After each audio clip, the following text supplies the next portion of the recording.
I want to talk about some good ratings returns for the Indiana Fever. This is both in television ratings and also in basketball performance ratings. So let's begin with the television ratings, something that's often been discussed during Caitlin Clark's tenure with the Fever. It's a tired topic at this point in time to talk about Clark's popularity and the ratings that she draws. We all get that. The basic lesson that has happened since all this has taken place is that there's explosive growth overall, right? And the growth involving Clark in the Fever is higher than everything else. Anything without Clark is lower than everything else, but everything else has gotten higher than it was before, if that makes sense. Now, when you look at the Fever's recent return, this is interesting because the first game on NBA TV had fallen like 39%, but was still the 10th most watched WNBA game ever on WNBA TV, still following that theme that I was just talking about. But if you look at Ion, and Ion's done a good job, I think, becoming a little bit of an institution for the WNBA. But apparently, regional WNBA action featuring the Sun and Fever, this according to Sports Media Watch, in most markets averaged 851,000 viewers on Ion Friday night, which is the network's largest audience of the season and a 119% increase over the comparable window last year. So even with Clark missing the game, it was still the biggest of the year. And then Sparks Aces 459,000, which is up 25%. Overall numbers up 39%. So all good stories. But it shows you that the Fever fan base, or Clark's fan base that became Fever fans, are sticking around and supporting the team, or at least a lot of them are, which is a great sign. And I always find it, I don't know what the word is for it, but it's almost stunning that, Fever fans, Clark fans support the product more than anyone else, and they get shit on for it. Right?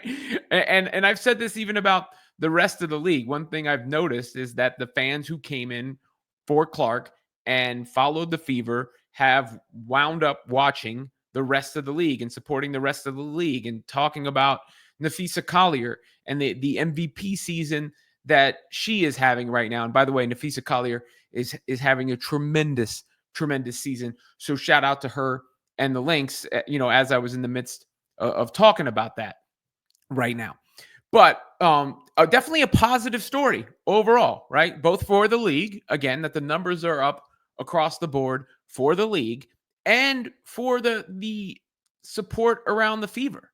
People are following, they've become Fever fans, whether they became Fever fans because of Caitlin Clark or not. And for the most part, they did.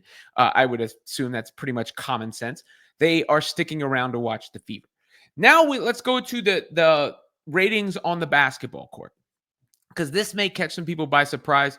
Shout out to Pat Boylan, play-by-play announcer for the Pacers and Fever, who had put this up on the on X, that made me look at it and look into the numbers. He's the lead play-by-play voice for the Fever, does a great job. The numbers for the Fever are more encouraging than you would think looking at the record. Now, when you're this early in the season, let me get this out of the way. Something can muddy up the sample size, right? Like the Sky game to start the season is still doing a lot of work in the Fever's favor. So you have to be honest when you're looking at these numbers. And that, was such a beatdown that it's going to do a lot to help the Fever's numbers.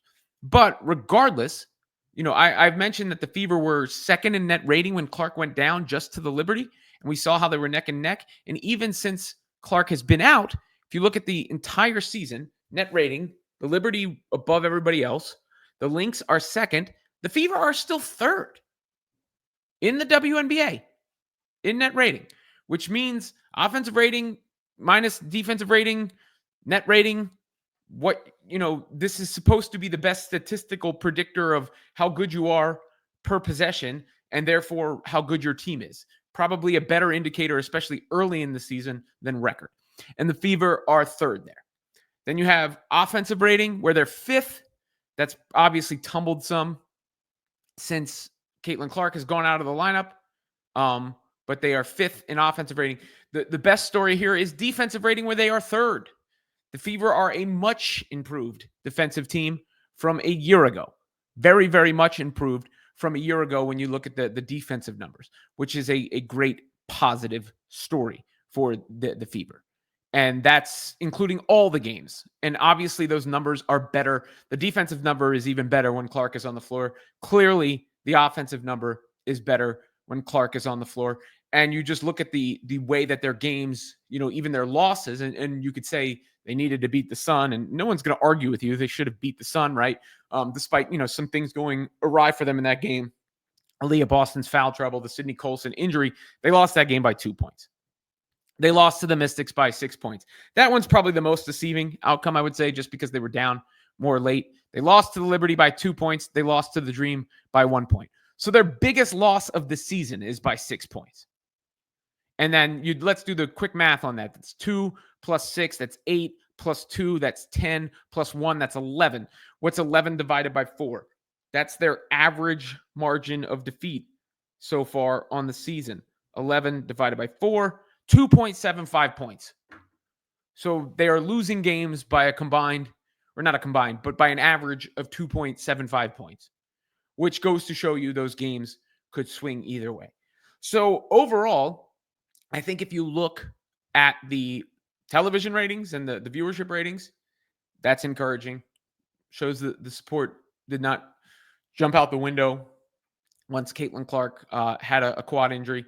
And then if you look at the actual statistical ratings, it shows you that maybe the Fever are better than a lot of this panic is displaying, and maybe they are better than their record shows. And we certainly know they are going to be much, much better once Caitlin Clark is back on the floor. We are a little bit over a week away a week out of them announcing that she would miss at least 2 weeks. So I think, the countdown can begin to start soon.